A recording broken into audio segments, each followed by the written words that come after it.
It's been a while since I did my top 10 films, and in that time I have seen many more motion pictures that I've enjoyed. And by many more, I mean 10 more. Weird, huh?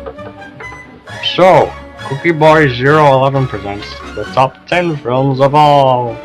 2. Let's go! Number 10, Equestria Girls.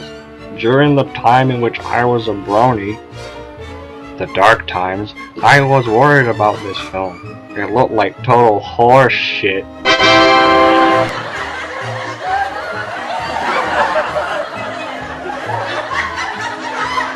But then it came out and it was a solid 8.3 out of 10 experience.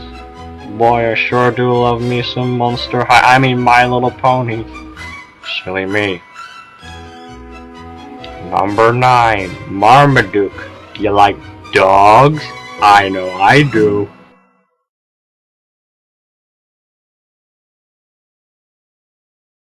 This movie has it all. Literally every dog movie trope is in this one film.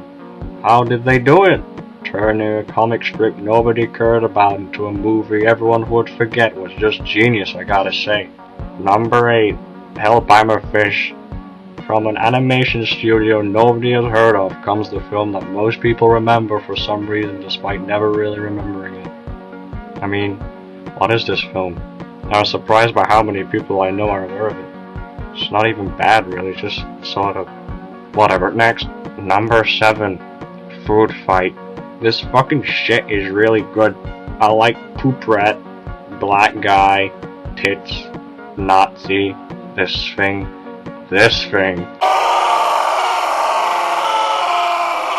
Charlie Sheen, dog. There's just so much in this flick. It makes Shrek look like Shrek 3. I'm on a drug. It's called Cookie Boy 011. Number 6, Citizen Kane. Number 6, Citizen Kane. It's a difficult undertaking for someone of my generation to watch a film like Citizen Kane, not because it's too old or too boring, but because it has been hailed almost universally as the single best motion picture ever made. And while the anticipation of seeing a film with such overwhelming acclaim may be quite exhilarating, actually watching it is ultimately an intimidating and somewhat disappointing experience. It isn't to say I thought Citizen Kane was a bad film. In fact, I thought everything about it was downright brilliant, from the enchanting performances right down to the meticulously planned camera movements and clever lightning tricks. There isn't a single element of Citizen Kane that isn't a stunning achievement in all areas of filmmaking. Citizen Kane's storyline is deceptively simple. Even though the plot unfolds by jumping in and out of non-linear flashbacks, it is surprisingly easy to keep track of.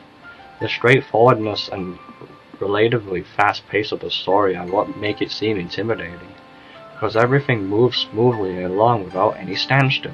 It feels like we are being fooled, like there is something much greater that we just can't seem to grasp.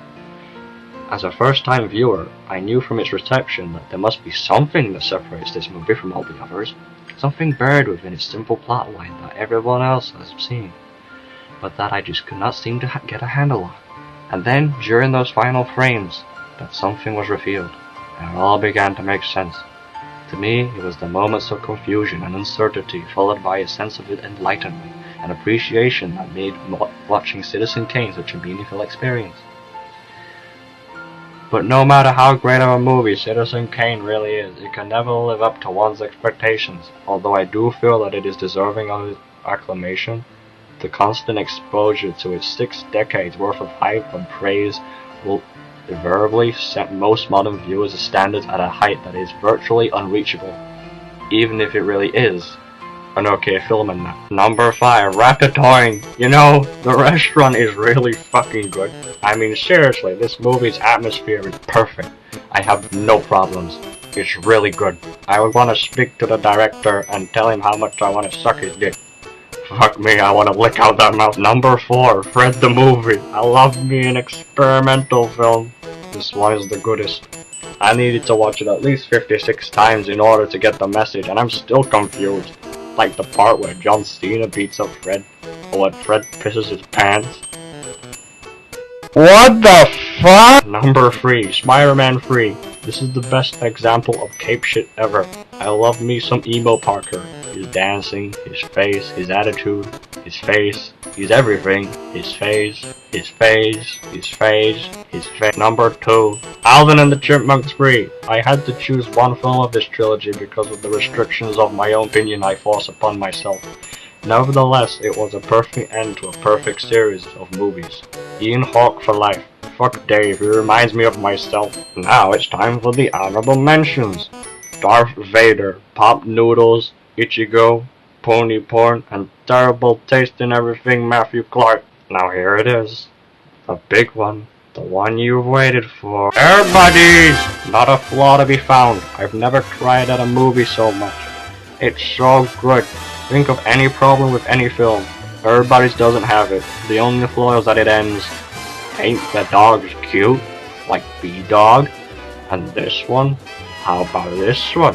How about this one? How about them? How about him? How about her? How about those? Look at it. This one's dogs. How about this one? How about this one? How about this one? How about this one?